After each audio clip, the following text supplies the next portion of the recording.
So we've got the background here. So Gabrielle, Ina, okay, and Irina. Welcome everyone.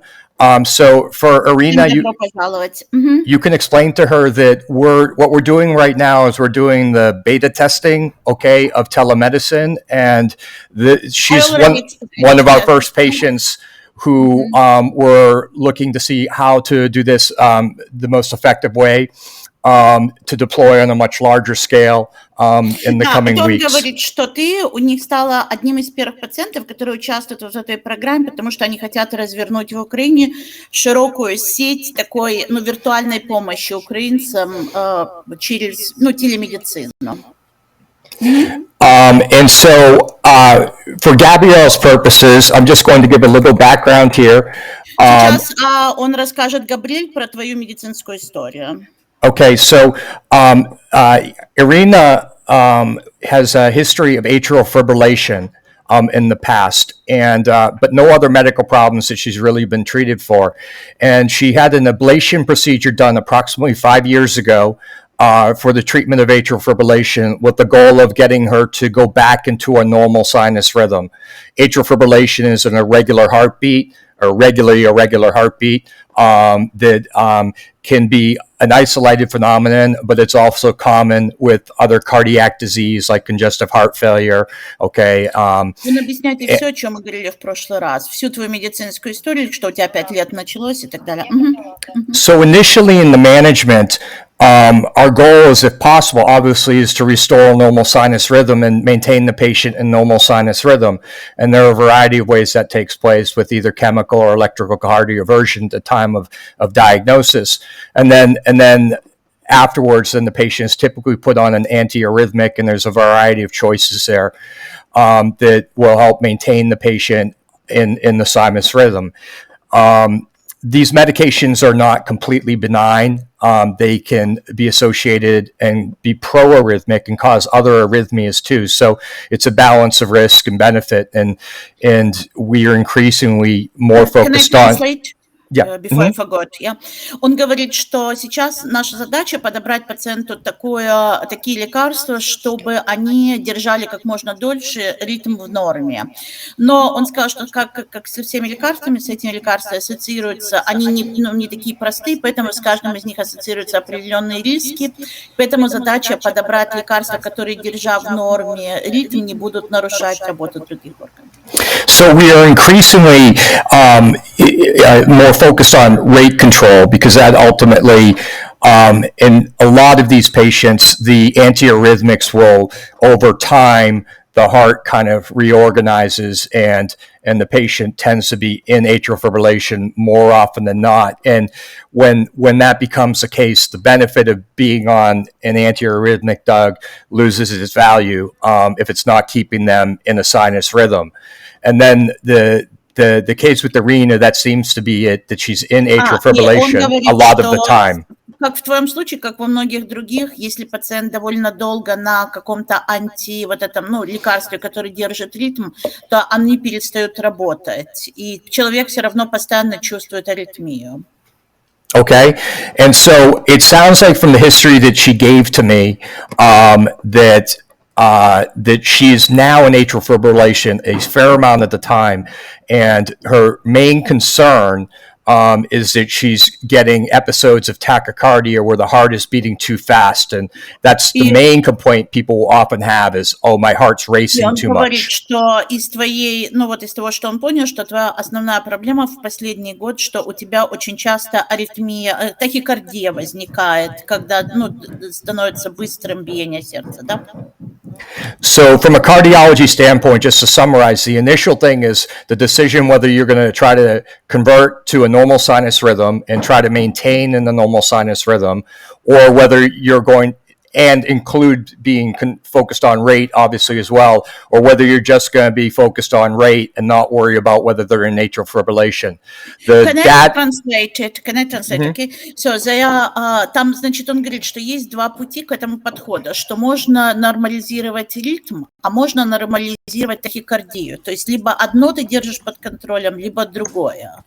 То есть, и вот, вопрос стоит в том, на чем ты сосредотачиваешься. Ты держишь под контролем ритм, Вот это та, которая у тебя, или ты держишь под контролем тахикардию, биение сердца, ну, пульс, я так понимаю, если я правильно. Окей. And so the second thing that's involved with atrial fibrillation is the question of anticoagulation, because atrial fibrillation increases your risk of having a stroke, okay, an embolic stroke, because when the atrium is not contracting well, atrial fibrillation is like a bag of worms. There's no organized contraction of the heart, and as a consequence, you get stasis. And then that makes you more likely to have blood clot form. Что еще один из больших рисков обычно при таком состоянии – это риск инсульта, потому что когда кровь вот так пульсирует в бляшке, и может возникнуть инсульт. Okay. All right. So with this, we use a scoring system that takes into account patients' other underlying medical problems, because anticoagulation has a benefit with respect to decreasing your risk of stroke, but it also has a risk of major bleeding and the consequences of that. Что вот то лекарство, например, которое ты принимала перед этим, оно контролирует, чтобы не было инсульта, но в то же время оно очень разжижает кровь и может быть могут быть кровотечения. Поэтому, когда они проводят лечение такими лекарствами, они всегда учитывают при общем состоянии, какие у тебя другие факторы риска инсульта именно. Okay, so without going into great detail, what we do is we use a scoring system that takes into account a variety of factors on the patient to give us a score. If the score is a 0 for males or 1 for females, females, their risk factor of being a female doesn't get taken into account unless they have other risk factors.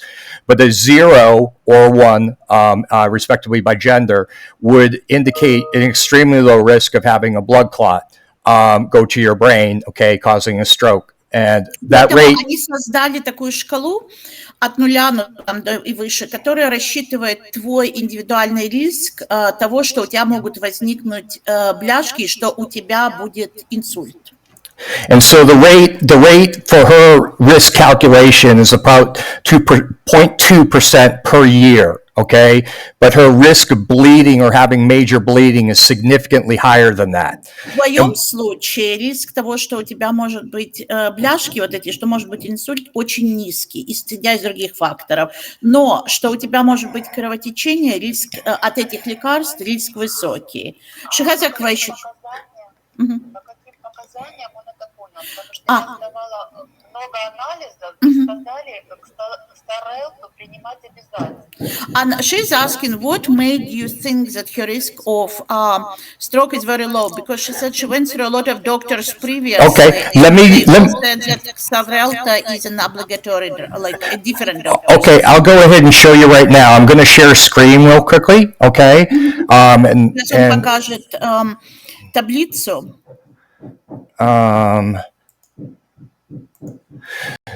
So can you see the screen now? Not yet, but now we will. Could you? It should be coming up now. Yes, it's far, but I can't see much of it. It's so small. Let me try to enlarge it. Okay. It's very far. I don't know, Gabrielle, is it normal size on your screen? Because it's like one of the small windows on mine. And no, it became the big one. Yeah, so in that you can change your, if you go down to the 3 dots next to the red disconnect sign and go to change screen, layout or full screen, you'll be able to see everything. Okay.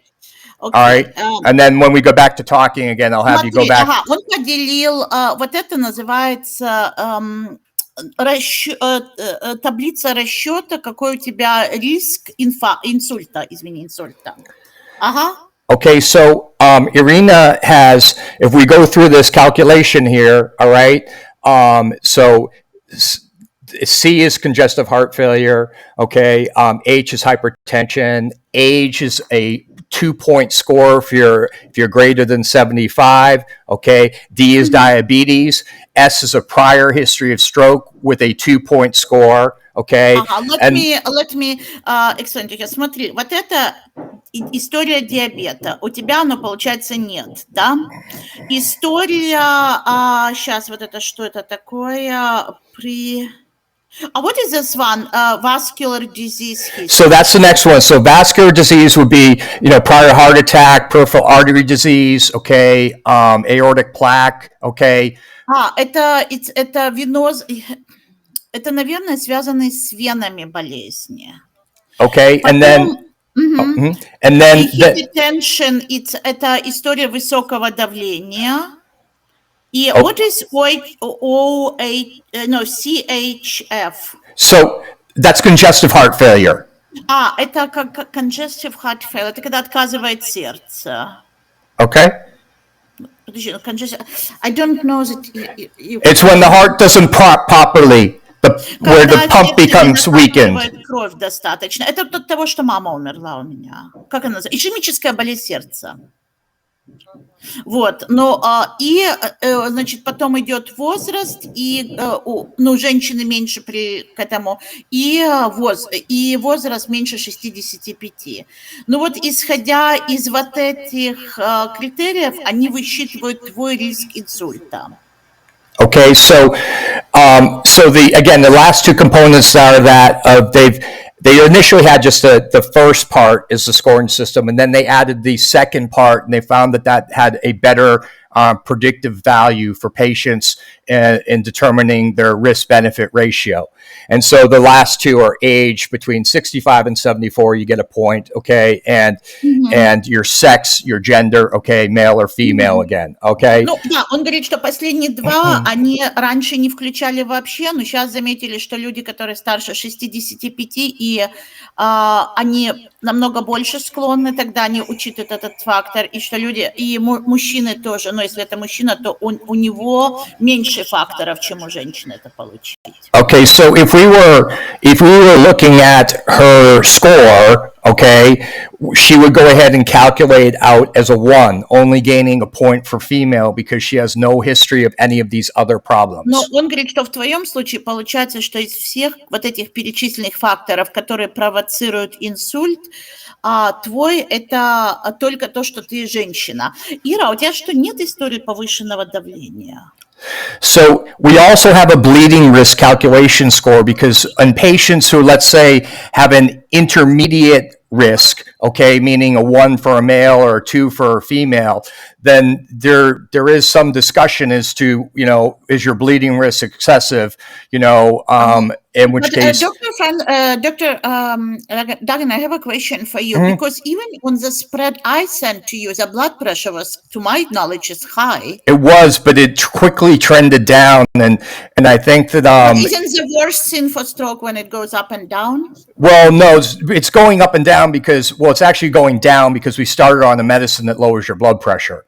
Okay. But I have a question too, because it's kind of like, so you say hypertension history and none, but hypertension history none if you're on blood pressure medication does not mean you don't have hypertension history. If you took off... No, I know, but she was on a very low dose of the beta blocker to begin with, okay, so, Он говорит, что я спросила про вот это давление, и он сказал, что ты была на очень низкой дозе лекарства, и все равно при этом давление у тебя в принципе, оно повышается, но в норме. То есть, почему-то они это не учитывают как высокое давление. Remember, this is a very stressful time for everyone, in the Ukraine. И он говорит, что надо учитывать, что твои вот эти вот еще, которые ты им писал, что это в момент очень стрессовой ситуации вообще. And there's very specific ways, and I can show a video at the tail end here of this for how to take your blood pressure. Most people take it, just immediately, and they may have been doing something that can cause your blood pressure to normally or physiologically will elevate. So if I go run up a flight of stairs now, my blood pressure is likely to go up. Okay, that's normal and expected. And so when we make the determination of the various stages of hypertension, that is based upon looking at doing the blood pressure measurement properly. And so just as a quick show here, we have another score that we look at, which is called the Has Blood score, and there's a couple others Сейчас он еще какую-то таблицу покажет.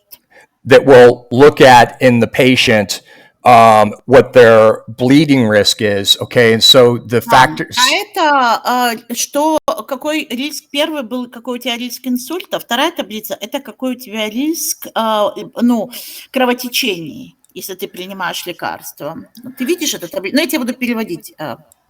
Okay, so she has a very low bleeding risk, okay? So she's, 0, 0, 0, 0. Кровотечение, потому что везде 0, 0, 0. Ну, по всем критериям. So her bleeding risk calculates out to be about 0.9% per year of having major bleeding, okay? Да, нету почти у тебя, там 0, 0, 0 какой-то, там нету у тебя почти риска, что у тебя будет такое общее вдруг, кровотечение, да.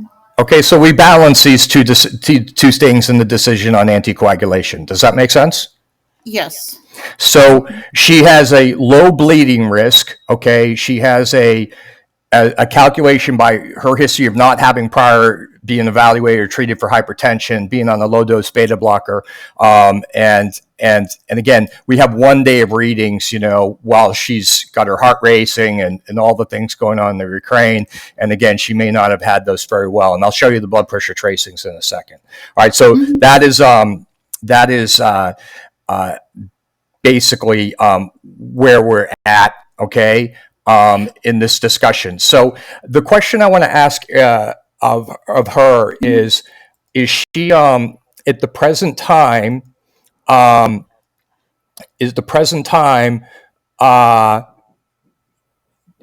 is she feeling better? Как ты себя чувствуешь в данный момент? Но сердце я ощущаю, оно трепещет все время. She says that she constantly feels the heart, like it's like she feels it. But does it feel better? Is it getting better over the last couple of days? Лучше, чем 2 дня назад. Ну, как бы ты чувствуешь, что ты лучше себя чувствуешь, хуже или так же в последние 3 дня? Ну, ты как...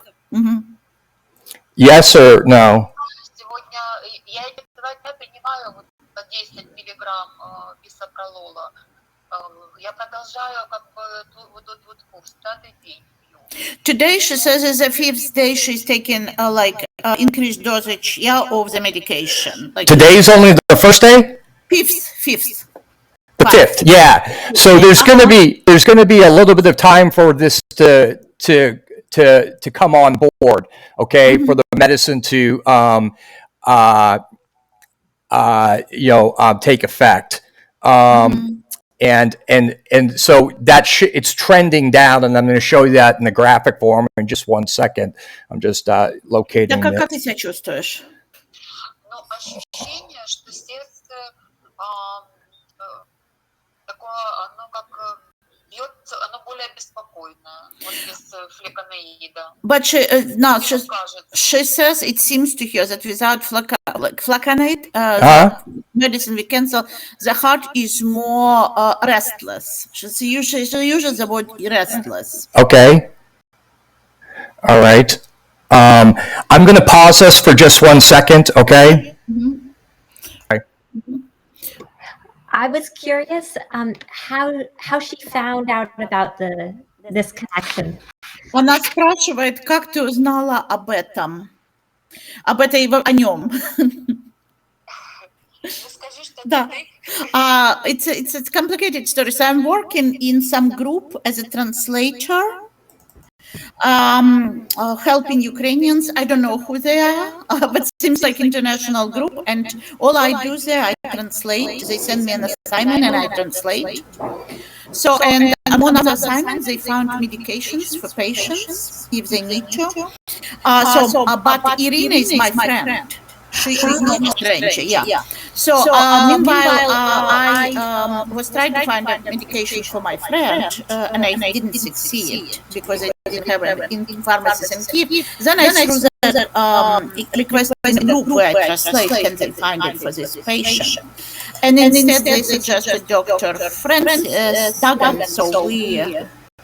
and then I checked him on the website to be sure he's an actual person. And his history.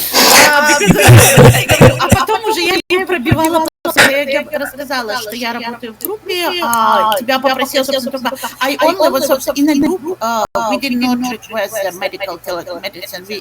We needed the medication, she ran out of it. But Dr. Duggan, since this medication is not necessary for her to take, and that concerns you. At the moment, so the main her problem is that the main concern is like all other doctors prescribe it by seeing all the results. So the problem with these medicines and with atrial fibrillation is with time they tend to become less effective. Okay, and so when they're not achieving their goal of keeping the patient in the sinus rhythm, a normal rhythm, then there's no reason to stay on them. There's only risks and no benefits then. С лекарством, которое вот он отменил тебе, он говорит, что поскольку эффекта как бы все равно не было, вот что это означает, что его изначально оно давало эффект, а теперь без, со временем оно перестало давать эффект, получается, что не эффект, а только, остаются только негативные его последствия, которые будут воздействовать на организм. Он сказал, что если бы ты хорошо себя чувствовал, оно действовало, тогда одно дело. Но если ты сердце, если синус, этот синус, да, это называется сердечный, все равно сбивался, значит, его действие уже, Ира, ты же его не так долго принимала, да? Я недолго, да, я чуть больше года. Я не знаю, может быть, ладно. Окей, okay. So again, this would not be an unusual story, so to speak, of a patient who is initially well controlled and maintained, okay, in their proper control, who then goes on to not be properly controlled. Okay, does that make sense? Well, the medication, so she was diagnosed with her medical history 5 years ago, but this particular medication, she was only a year on. A year is considered long, yeah?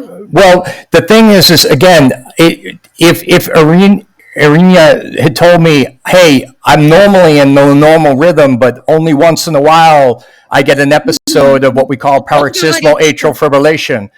Если бы ты сказала, что, с этим лекарством я почти вот 100% в норме. Не 100%, но мне с ним лучше, чем без него.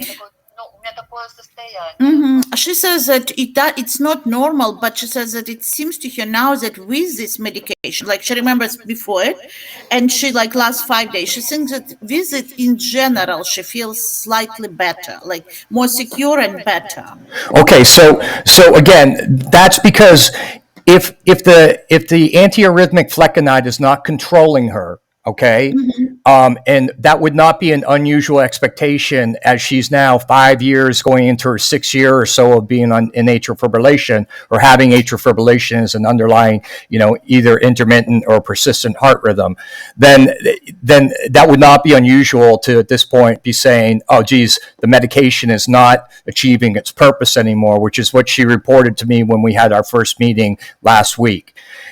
She did say, though, that she was bothered by her heart is racing. She can feel it going fast, okay? Но он говорит, что поскольку ты все равно, ощущаешь, что у тебя сердце, вне ритма, да, что оно слишком часто. Он сказал, что он же, исходя из твоих слов, что у тебя частые сердцебиения, когда ты учащенное сердцебиение. Okay, and so the medicines the antiarrhythmics are more to keep you in a appropriate rhythm, okay, rather than to control your rate. Okay, for your rate, we use a variety of medications. Beta blockers are probably the most common, and she was on one of those, bisoprolol, at a low dose. Okay, and so I'm going to share screen with all of you guys now, just for one more second again. Еще раз с нами поделит экран. All right, and we're going to go ahead and look at the form that she used. Okay, so this is the form that she used. This is in the edit area. Okay, of the patient. Oh, sorry, wait a second, it's just loading. Okay, so this is the form that she filled out, and I can show you it in a second. Let me do this actually. I'm gonna stop sharing and I'm gonna start sharing again. Just one second. All right. Маленькая, ну, буквочки, которые он делит экран, там такие буквочки маленькие, я не могу видеть, что там написано. Сейчас он еще раз поделит. Там история твоя медицинская. All right, so we're going to go ahead and go to the form right now, okay? Now, typically what I do with these with my patients who I'm managing, if they've got a blood pressure machine, you can see in this form here, I'm sorry, is this coming up? You're not seeing it yet, but all right, so this is the form that she's getting, okay? You can see in this form, I've embedded a comprehensive overview of hypertension and the DASH diet, okay, for the patients. And then for using it in the United States, I show them. То, что он тебе переслал, собственно, то, что, помнишь, он на русский перевел, да? Вот ты почитала его линки, которые он там прислал? Okay. And then I include with that how to take your blood pressure at home, which is a video, and gives you a description of proper doing that. Там еще есть какое-то видео, которым как правильно мерить, чтобы точно знать, какое у тебя давление, как правильно его мерить в каких ситуациях. И тебе могу это видео перевести, если, надо будет на него посмотреть. Okay. And I make some recommendations on blood pressure machines that I think are reliable. Okay. Okay.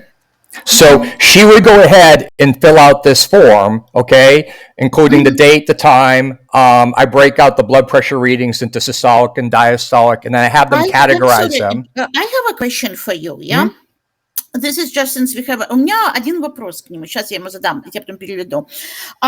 Since you like talking about it as a persistent, systematic working with other patients, yeah? I'm only doing it because Irina is my personal friend. No, I understand. But we have... What I mean is, but my question to you for your record, you would need to work with Ukraine professional medical interpreters.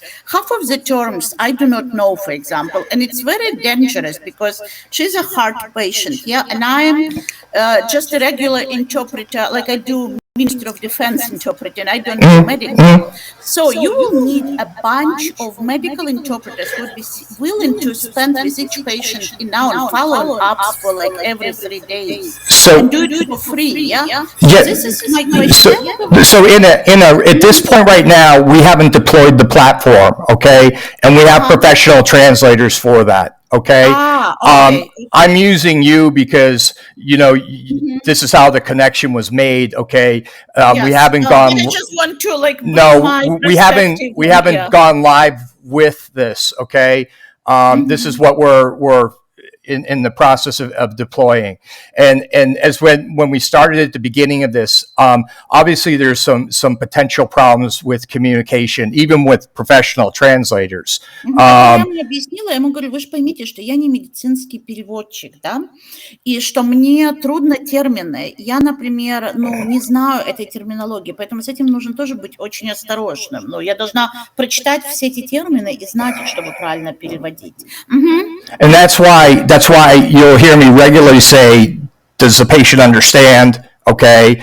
And then I have a question to you. You said she would fill out this form. What language, should I translate or should she translate or should you translate this form into Russian? If she continues doing what she's doing and just sending them, once we get her stabilized, we don't have to keep doing the form. I understand. Okay. All right. So this is just during the transitioning and adjustment of medicines. Он там пошлет форму, которую я тебе пришлю. Я ее переведу на русский, и ты будешь ее заполнять в течение какого-то времени, следить за твоим давлением. Когда оно нормализуется, и уже не нужно будет это делать. Но вот это он поделил со мной форму, которой нужно будет заполнять, ответы по твоему давлению. Okay. And also that's why I provided to her in Russian. And again, with the major languages, you get very good translation. Yes. And I had you review it before forwarding it on to her. Good. Yes, but I took the Cleveland Clinic handout on atrial fibrillation for patients. translated it into Ukrainian or Russian in this case. And I'll show you guys how that is very simply done. And then I forwarded it to you. You read it, and then it made sense. Okay, the translation didn't have any major errors, and it discussed everything in detail Да, at a он patient говорит, что level. все письменные, ты сможешь, я тебе могу переводить, перекидывая по Google Translate этой системе, которая переводит, в принципе, довольно хорошо. Это он прав, довольно хорошо система переводит. Okay, so that went over the decision tree for anticoagulation. It went over the decision tree on whether you're going to focus on rhythm or primarily rate control, okay, and the medications that are used in the treatment and their risks and benefits. So I think that all the things that we're talking about and all the things that went into my thought process managing her were encapsulated in that patient education handout that she could read in her own language. Okay. Но он говорит, что вот исходя из всего, что он увидел у тебя, и исходя из твоего давления, он бы продолжил вот так какое-то время и следить за давлением, потому что он считает, что самое главное взять под контроль вот твое, чтобы не было у тебя вот этого ускоренного сердцебиения. Okay, so these are things that we're going to continue to do when we're using the VC platform. Okay, and when we are deploying the AMI for Ukraine, okay, which is on HCVI's platform, we have our own electronic record, which we built on Google's ecosystem, and it's for the large scale deployment. That we're going to be doing, the VC and AMI is a much better choice. Это он сейчас уже журналистки, я так понимаю, говорит, что на большой платформе, они создают сейчас большую платформу. Я так понимаю, у них только среди нескольких пациентов, на которых они это сейчас пробуют, эту платформу создать. И у них будет такая большая своя платформа, на которой будет все электронная база данных, в которой будет, автоматически все вноситься. И будут свои переводчики, такие профессиональные. The benefits of the VC platform is it uses a very low bandwidth, which means that if we're dealing with patients who don't have good internet connection, either via mobile, or fiber optic connection at their location, the platform still works quite well, and so. Google Meet is a great platform, and our EHR is integrated and perhaps a bit more comprehensive for patient management and documentation. But as this is getting deployed, this is a big thing that we're looking at, and we weren't in a position to be using it on this scale or anticipated scale with numerous providers and other things. Как это лекарство твое называется, которое он отменил? Флеканеид. So, Dr. Duggan, so you think that it is safe to not use flecainide for now, yeah? Yes. And so, Я спросила, безопасно ли не использовать. Он считает, что безопасно. Yeah, and just to finish off on the tail end of that discussion, VC also has a process in place to vet the physicians, to credential the physicians, okay, which is an important component of this, particularly when we're dealing in another country. We are credentialing these doctors to practice medicine in Ukraine on this platform. And so, again, there's a lot more things involved in that this call here, the process is going to be the same. It's just that the background behind this, is quite different, okay, when you bring this to scale. Ina, I can't hear you. Yeah, I'm just translating to okay. Irina. Yeah, I just didn't want my voice to be over yours. No, so okay. All right. So those are the reasons, but what we're working out here and what you're seeing is the process is basically the same. How we use translating capabilities, patient education, Google Forms, all these things that are part of the Google ecosystem make this a very straightforward, simple, quick to do, easy process. The VC platform is going to accomplish the exact same thing we're doing right now. It's just that it operates, again, at a very low bandwidth. It was designed to work that way. They're the primary partner with the NASA on this for telemedicine involving astronauts. and they have a process built in for credentialing the physician. So in the case here, I felt that I was adequately credentialed myself. Он говорит, поверь мне, у меня достаточно опыта, чтобы утверждать то, что я утверждаю. Ну, не знаю, Ира. Okay. We have a credentialing process, obviously, in my organization as well. We vet the people for their skill sets and knowledge, okay. Before we allow them to provide care to other people. So, our rigorous evaluation process, I passed. Dr. Duggan, I have very little time. I have to start translating. Okay, let's go ahead and get to the... But I have a question to you. For how long we are going to do this, like trial visit test? What if it's not working? Like it will. It will. Well, он считает, что сработает, but how long we are going to track that blood pressure? Well, it's probably not a whole lot longer. I think that she said that she's starting to feel better today. Remember, if you take a blood pressure medicine, it's not an instantaneous effect, okay? Он говорит, что, значит, когда ты начинаешь принимать повышенную дозу вот этого лекарства, сразу эффекта не будет. Оно накопительно, да? Okay, so I'm going to show you, okay? I'm going to cancel this screen, okay? And I'm going to go ahead. So typically, like I said, I'd have the patient, if they're IT savvy enough, I would have them just put it as an icon on their phone. And then they can just tap it whenever they do the blood pressure and fill that information in. I mean, this is a way. I can send it to you via the way we do it. Yeah, this works fine. And I just put the data in. It doesn't take me that long to do that. How long you would like to track this? Until we get it stabilized.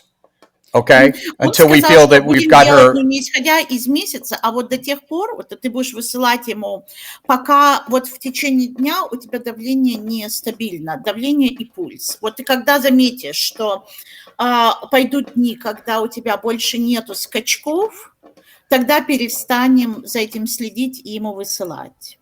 Okay? Ксарелту я пью обязательно, да? And Xarelta she continues to take, yeah? I don't think she needs to. She can make that decision herself. Она говорит, вот это, он говорит, что это как ты решаешь, это не обязательно. Он считает, что это лекарство не обязательно, но если ты считаешь, что нужно, принимай. А что ты ему сразу не сказала? Может, это какой-то влияющий фактор. А тебе, как я его переведу это? Прости, группа сартана. She's also taken for blood pressure 40 milligrams of telesartan. Oh, she didn't mention that. She said she had no hypertension. No. Yeah. Как это она так забыла об этом сказать? Okay, that alters the decision then. Okay, that now she's got a 2-point score. Okay, and so anticoagulation is recommended. So now she does need anticoagulation. Yeah, because I asked her for the list of medicines that you gave me. You gave me bisoprolol, flecainide, and Xarelto. Потому что, а что ты не сказал, что его принимаешь, блин? Он говорит, сразу тебя повысило в другую группу. This is not an uncommon thing working in the ER. You send 3 people to talk to the patient, you get 3 problems. So do you have any major medical problems? No. Он спрашивает на всякий случай. And then you go look at the med list and they're on insulin, hyperlipidemia drug, okay, blood pressure medicine. They're on a peptic medicine for stomach ulcers. This is a common thing, and again, that's why I asked her for a complete list, И раз ты принимаешь лекарство от давления, тебя это переводит совсем в другую группу. И да, вот то лекарство возвращай, которое ты, сказала, да. Потому что у тебя теперь, ты была в группе 0, а из-за того, что у тебя есть лекарство от гипертонии, значит, ты сразу переходишь в разряд 3, а не 0. И все, и ты должна вернуть то лекарство. И бисопролол 5 тогда?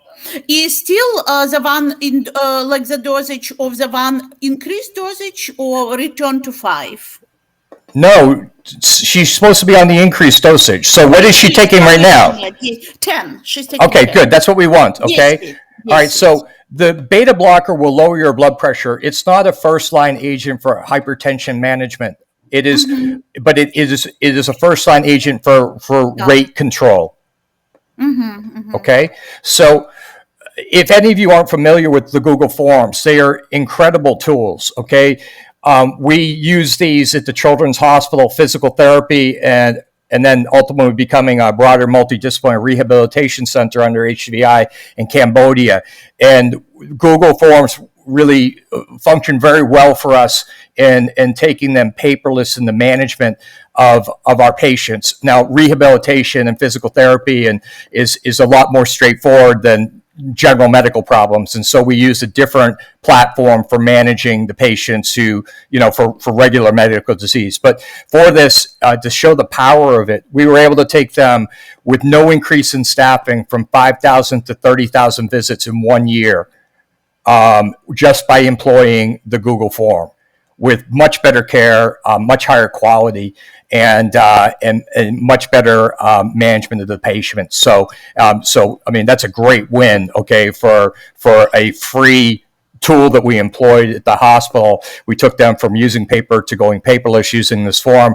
We have much better information management with our patients through this type of electronic record, and we are able to scale them by 25,000 additional visits, a 5-fold increase in visits with no additional staff. I apologize, but I really, Minister of Defense of Ukraine waits for my translation. I'm Okay. sorry, I can't. All right. Can we just give you 2 more minutes and we'll just wrap this up? Okay. All right. So just to quickly look at the form here then. So we can look at her responses on Google, and that's graphing them. Okay. So we see she's got the systolic blood pressure readings we can see, and then we can see that she has been in hypertensive a portion of the time. She's been in the normal range, okay, and she's been in stage 1 hypertension or stage 2 hypertension, okay, and then we can see what her heart rate's been doing, okay, and we can see 100% of the time now, since she has gone up to the increased dose of the beta blocker, that her heart rate has been in a normal range. Он говорит, что исходя из тех, которые он посмотрел, твоих, которые ты прислала ему бумажек, значит, твой сердцебиение, пульс, он у тебя в нормальных рамках, и это хороший показатель. То есть вот так все и оставляй, но твое лекарство тоже оставляй. Ты поняла, да? В той дозе, которая была. Okay. So you can see here, I've got a graphic representation that automatically takes place on Google Forms that I can now go very quickly and look at, and I can get, okay, what's her blood pressure reading been tracing? Okay. And I can see what the actual values are. I get a graphic representation of that, and that's a quick way for me to go ahead and see what she's doing. I can also go into this, and I can look at those values in a graphic form, okay, as well as in the spreadsheet. So we're opening up a second form. I'm just going to stop sharing and start sharing for 1 second again. Okay. So I'll present now. And you can see again here, every question on the form becomes a column in the spreadsheet. Okay, I need to, it's serious. I can't delay them anymore. I'm sorry. Okay. All right. Okay. I'm going to stay on with Gabrielle. Okay. So our plan right now is to stay on the same dose, continue monitoring the blood pressure. Okay. And the heart rate, and then we'll evaluate in maybe 3 or 4 more days. Okay? Ага, 3-4 дня следующих ты продолжаешь делать все, что ты делала. Пришлешь мне название этого лекарства, я ему перешлю и дозу, хорошо? И он включит это в эту таблицу. Okay? Okay. All right. So continue the Xarelto, continue the Telmisartan. Okay? She's not taking aspirin, is she? Аспирин не принимаю. Ты не принимаешь, да, аспирин? Hello? No, good. She should not. Can you tell me, where is she based? In Kiev. She is, okay. Okay. All right. And I'll let you go, and then I'll send you a message, and we'll figure out the next time that we'll meet. Okay. Gabby, why don't you stay on a couple more seconds? I'll just show you a few things that we did in the call yesterday or last week on Friday. So it was 4 days ago. But so you can see here, I've got 3 days of vital sign management from the patient. Okay. Yeah. So I can look at. Was the initial issue for her that she couldn't find her medications? So she ran out of her flecainide, or was going to be running out of it that day. Okay. And what about her local doctor? So I'm not able to get into them, and there's no flecainide. There's no flecainide in the country. They went to like 9 pharmacies and couldn't find it. But that prompted the discussion, okay, because the question is at that point is again, are we going to focus on rhythm control, okay? In which case we try to restart flecainide, okay? But if we wait a long period of time, that becomes an issue. The patient needs to be monitored as you reinstitute or you institute another medicine. Some people had suggested, using another antiarrhythmic, but most of them require you to be hospitalized or under very close monitoring as you're starting them, because again, they have a potential to cause arrhythmias of a different type.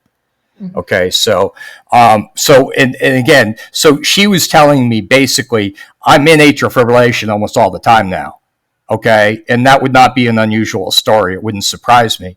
And so if that's the case, the benefits of the flecainide are not outweighed by any potential risks. Okay, and then the focus is for symptom management is to keep her rate under control, and you achieve that by we increase the dose of the beta blocker.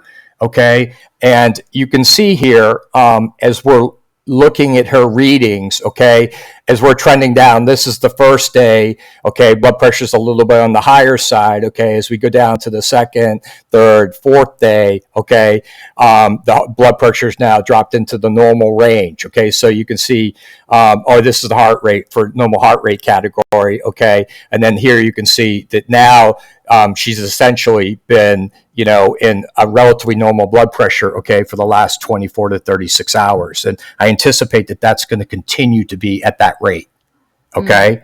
And then, like I said, her heart rate now, you can see that her heart rate, before she started the medicine, we took her vital signs, okay, and her heart rate was like 108, okay. She says that typically that's where she's running in the 100 to 115 range, and so we've already seen a fairly dramatic drop in her baseline heart rate, okay, into a desired range. And she's reporting symptomatically in the last 24 hours or so that she's starting to feel better. Okay, so we'll stay at this dose for a few more days, tracking things. Okay, and then we'll go ahead and reassess whether we need to have a further increase in the blood pressure or the beta blocker. Okay, sometimes what we'll do with these patients as well is because she can be in sinus rhythm too, and getting your heart rate into a lower rate often will have you go back into sinus intermittently or maybe even more persistently. But we also sometimes will do with patients, we'll give them the option, if they feel their heart's racing or above a certain rate, to give an additional dose that day or at that time of a beta blocker, the same one she's on. So there'd be kind of like a rescue dose, so to speak, if that makes sense. I'm going to stop sharing. I'm going to stop sharing this window here. Okay, and I just want to show you a couple other things, and just since we're recording this, so for the process, and one of the reasons why we're doing this on video, in addition for your benefit, is also as we're dealing with third parties and other people on the VC platform. It's going to be very similar to this, okay? Except you'll have documentation in the side window that you can be doing in real time, okay? And like I said, there's a lot of reasons why HCVI didn't take this over. Do you know what I mean? This is just too big for us, okay? At this stage. See, Amy. VC, okay, is the parent company. They're for profit, okay. AIME for Ukraine, named after the founder's daughter, okay. So if everyone's asking what it is, it's AIMEE, okay. The reason for that is he named it after his daughter, okay. But that platform is not for profit. It's being done for free, and they're actually, they're covering all the expenses that are associated with, translators, operation of that platform, as well as credentialing and stuff like that. So again, there's a lot in the background that involved in that decision. But this will be helpful for people who don't understand the capabilities of what we're doing here. Okay, to be able to watch this, if say you're someone from the Ministry of Health of the Ukraine or another organization over there who doesn't understand the possibilities, and I think that's a big problem in the connection between healthcare and IT at the present time, is that often healthcare providers, I think we tend to lag behind the business world, okay, as far as our IT savviness, okay, and as a consequence, it's not even that you don't understand how to do the process. It's that you may not even understand that process could exist. Yeah. Okay. Remind me, you didn't connect with her through the AV platform. This was No, this is through Signal. Okay. So all somewhat informal. Is that fair? yeah. I mean, I was informally engaged through her. Okay, this is happening. Obviously, people are reaching out to people who they know to help with medical issues. There's a Signal group that I'm involved with that I'm fielding medical questions, and there are other patients who have issues that can be addressed. I mean, the primary driver of this is providing good patient education and making sure that you've got adequate translation. But you can see there's obviously some potential gaps in this, just like there is in providing care here. That story of her not including the other medicines, is not an unusual story that I see almost every day I practice, where you're going over things. And that's why we like to get things into an electronic format. Do you know what I mean? Right. And so that doesn't happen, that when you're interviewing the patient, you're able to go ahead and say, geez, you sound like you got a few more than no medical problems, given your medication list. Right. Yeah. So this is useful for us. I'm going to stop sharing this screen. I'm going to show you just a couple other things that we do with communication. So I provided an email summary to Inna, okay, that she reviewed for translation and then forwarded to the patient. Okay, so I'm going to stop sharing and I'll just show you that, okay, real quickly. Okay.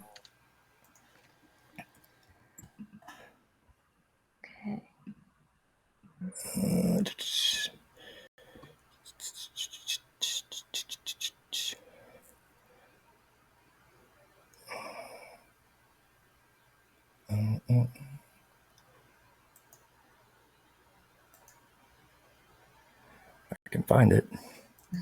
I'm going to pause you for just 1 second, okay, while I just locate this real quick. Process for who? Who's kind of overseeing it? Oh, for them to being the patient. Yeah. The process. Okay. I just want to wrap up all the capabilities of what this enables for us in this process. So to wrap it up, so this is what I sent to the patient after our call last week on Friday. So 4 days ago. Okay. So I sent her in English and then in Russian. Okay. Mm-hmm. I used Google Translate to translate this, and sent this to Inna first, the translator, who proofread it. Okay. And then she went on and she forwarded this to the patient. I included with that, okay, a link to two things. Okay. So I included a link to screen. So speaking Russian, not Ukrainian. Most of them speak both. Okay. And so the advantage. What is she translating into? Do you know? Into Russian. Okay. As far as these things go, Russian probably translates better than Ukrainian. Again, with Google's, it's users, right? The more people using it, the better the AI is. Okay, the better the learning of the translations, everything like that. And so, we could have chosen one or the other. Okay. But this is what we end up doing. So if we come down, so I gave her, okay, two things. Okay, so I gave her a screencastify, okay, going over how to record a video. And so just like we're recording right now, I provided her this information. And then let me go ahead and find that video.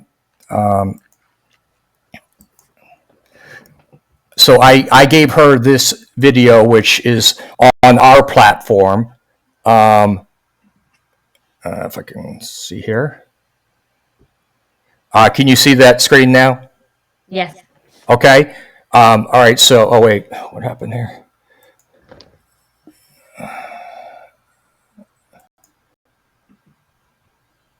I'm sorry, bear with me 1 second. I think I selected the wrong one. Just 1 second. I'm going to stop and start again. Okay.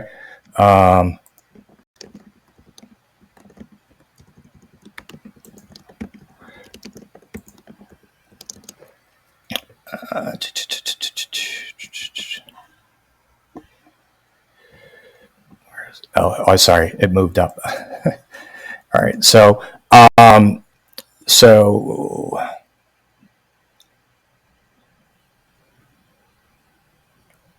okay, so I recorded this, okay, using Screencastify.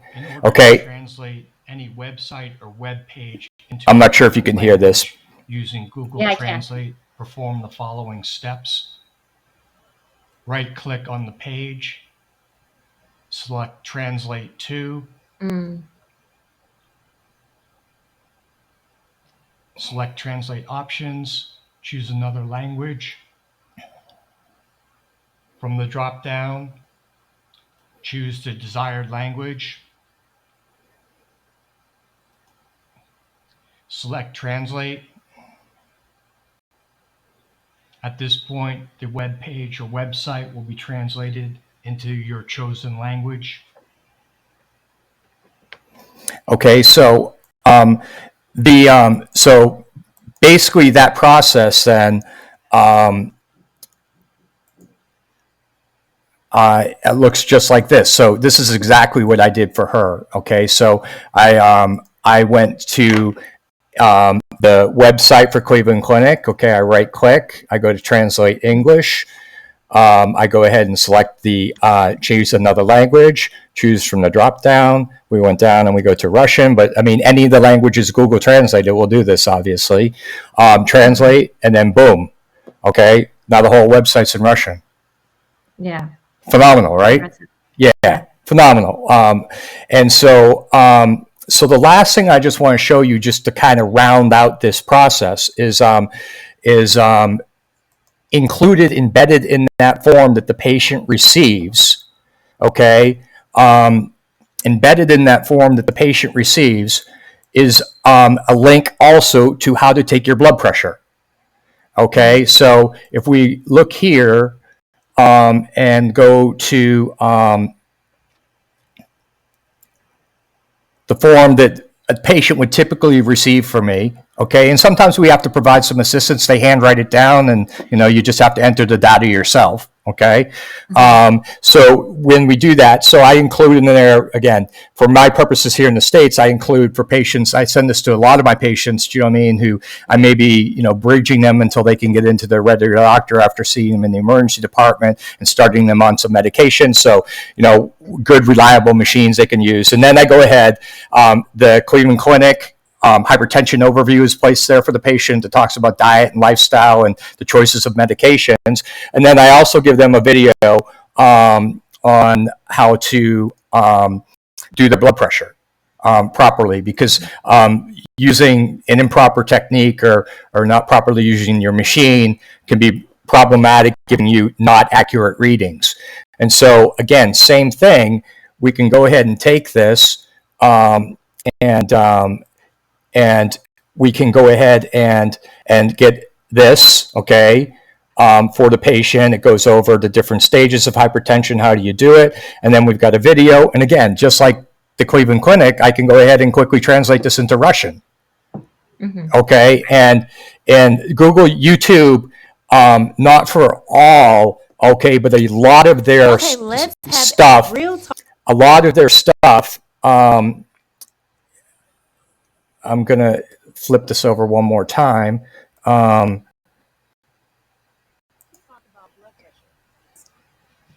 So,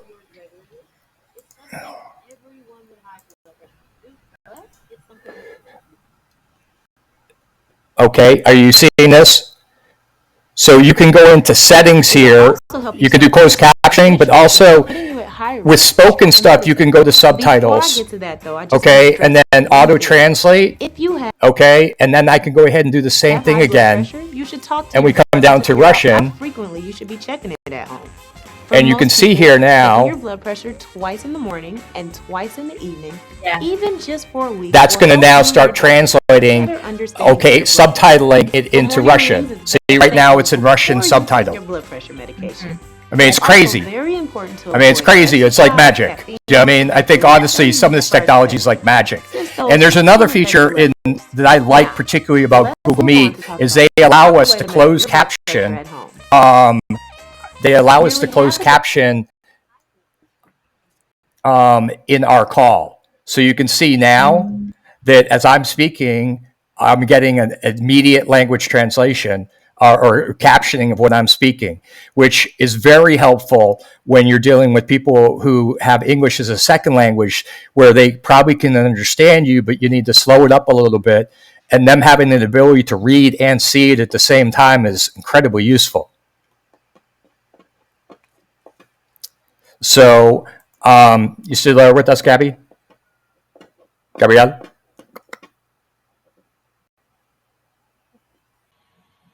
So I'm going to share just a few final thoughts and summarization of the value and the deployment of this type of technology.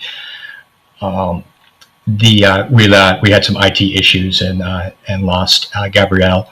So in summary, this can also, can be applied to supervising procedures and doing telesurgery. We have a partner with Surgitel Surgical Loops, who have a high definition camera system that can be mounted on the operating surgeon's surgical loops that would enable a physician anywhere in the world or in unlimited number of people using the Google Meet platform or other video conferencing platforms to be able to seeing the field of surgery with the same field of vision as the operating physician in the other country. And so you could see how that could be very useful when you have individuals who maybe not working in their area of usual scope surgically, but have surgical skills and want some advice or assistance during a live procedure or guidance. That's capable of being done. We also we often will put a TV and use Google Chrome bits, which are basically USB computers that turn any display into a Chromebook. And so that in combination with a wireless mouse and keyboard makes a 70-inch computer screen that we put in the operating room, mount on the wall, that can be run either on site or could be run from remotely.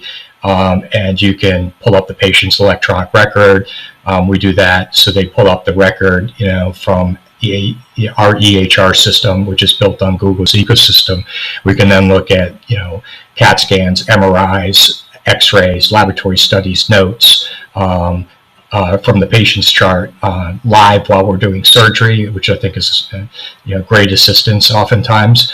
And also we have an ability to pull up educational and training videos, anatomy, and show that live during the actual surgical procedure, and that could be greatly increase, I think, people's capacity.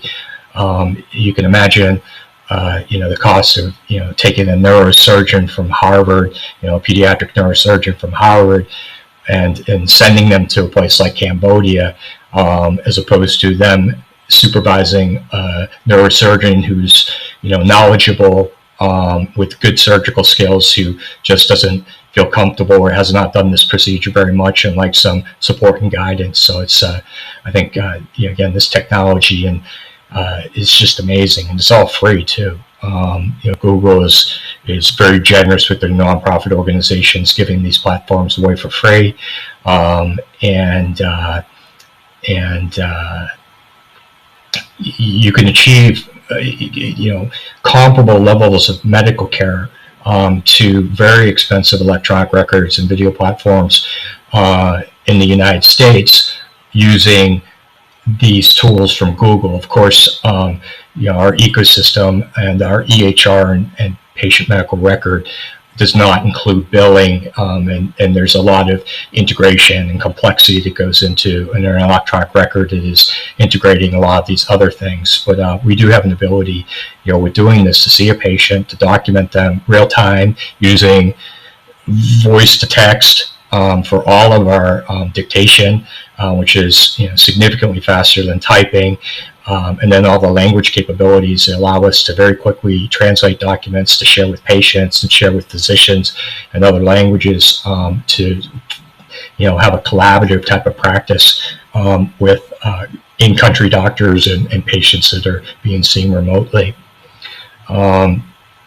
So I hope that this has given everyone a good understanding of how these technologies can be brought together to provide a very high level of care. I think seeing this patient here would have been, considered at least a complex outpatient visit. We were able to assist this patient who could not find her medication, flecainide. We were able to form a treatment plan, establish a plan of monitoring as we're adjusting her medicines, and we kept her from having to go to the hospital in the Ukraine right now, where they're under great stress, and she was not able to contact her specialist, and I think that we were able to accomplish what would have probably been an ER visit, and provide a level of continuity of care fairly quickly and easily, and certainly, at no cost, just a little bit of our time. So as we're moving forward, I talked a little bit about DC and Amy. There are things that are in their platform that are obviously significant add-ons with regards to credentialing and documentation and bandwidth that make that the long-term deployment tool. But as I said, I've been using this type of technology to supervise procedures, patient care, and documentation. I can probably work up a patient as far away as Cambodia for abdominal pain and evaluate them with a diagnosis of appendicitis in about 4 hours. With me seeing the patient, initially examining them with the assistance of someone over there. We employ other tools like Echo device, which is a digital stethoscope that provides an EKG reading, as well as audio recording of heart sounds and lung sounds. And we also use a thing called a Dynoscope, which is a digital microscope that enables us to do an oral exam, to do an ear exam, or otoscope exam, again, recording video or stills live, and which can be saved and embedded in the chart for both of those things. And the digital scope we can also use for, looking at skin lesions. And so, you can conduct a fairly good exam with either the patient, examining their own belly, or having a more comprehensive exam with the heart and lung exam, with an assistant using, kind of acting as your ears over there and giving you the, the audio component of that. And with the Dynoscope giving you the visual component of things just by actually using the tools over there, and using a Google Meet call as your video platform for sharing that information and sharing screens. So a lot of this stuff is discussed and shown in some of our videos on our YouTube channel and on our website. But I think we live in a really fantastic time in many ways, with the way that technology, when used properly, can greatly enhance our ability to take care of patients in a very effective manner.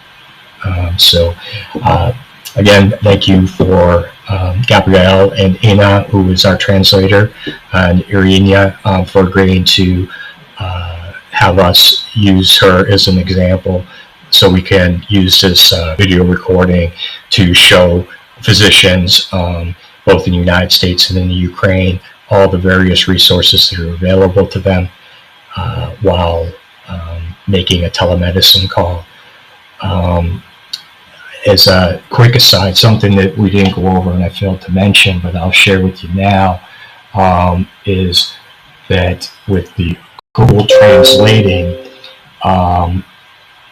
capabilities, even if you don't have a translator, you do have an ability to be speaking to a patient and using Google Translate.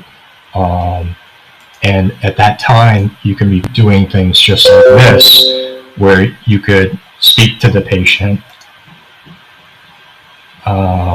and say, we're doing a test right now to demonstrate how Google Translate can be used in real time to communicate with the patient if you do not have an available translator, period. Obviously, this may be less than desirable to not have an actual person as an intermediary, but in a pinch, it can be very effective, period, particularly when you're talking about the primary languages that are well translated by Google.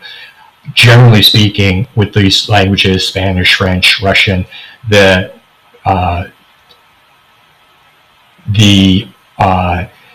error rate is extremely low, and the errors typically are not meaningful. Both parties will eventually pick them up. When you get an odd translation, usually that's going to cause or prompt someone to say, geez, I don't understand that. So you can do this, and then the next step obviously would be to go ahead and in a chat message, you could go ahead and then copy this, okay, and then have it read to the patient. Прямо сейчас мы проводим тест, чтобы продемонстрировать, как можно использовать Google переводчик в режиме реального времени для общения с пациентом, если у вас нет доступного переводчика. Очевидно, что отсутствие реального человека в качестве посредника может быть менее чем желательно. While that's taking place, the patient then is sent the chat message, and she can now go ahead and read the translation that is taking place. So you can see this is a pretty reasonable way of bridging the difficulty that sometimes comes up or exists, that you would like to get information and you need to be proceeding with something, and you don't have a translator immediately available to you. And that said, you know, it's not perfect, but it's not so far off from perfect as you might think using these tools this way. And so again, I just wanted to add that on, because I think that the important thing with all of this is it's great to be able to make and come up with a proper diagnostic and management plan for a patient, but the important thing is making sure that you can affect that proper outcome with the patient, and that has a lot to do with providing good patient education in the patient's native language. And I think that these Google translating capabilities, which we've demonstrated in our call today, really show that you can do this quite well and provide an excellent level of care to the patient at a very, very low cost. One of the things that the focus of HCVI has been since we've been formed is to look at what we consider to be, you know, important healthcare concerns in the developing world, and to develop high-impact, low-cost solutions that are scalable by leveraging excellent technology such as these things that we've described here today. So thank you, everyone, and I'm going to sign off.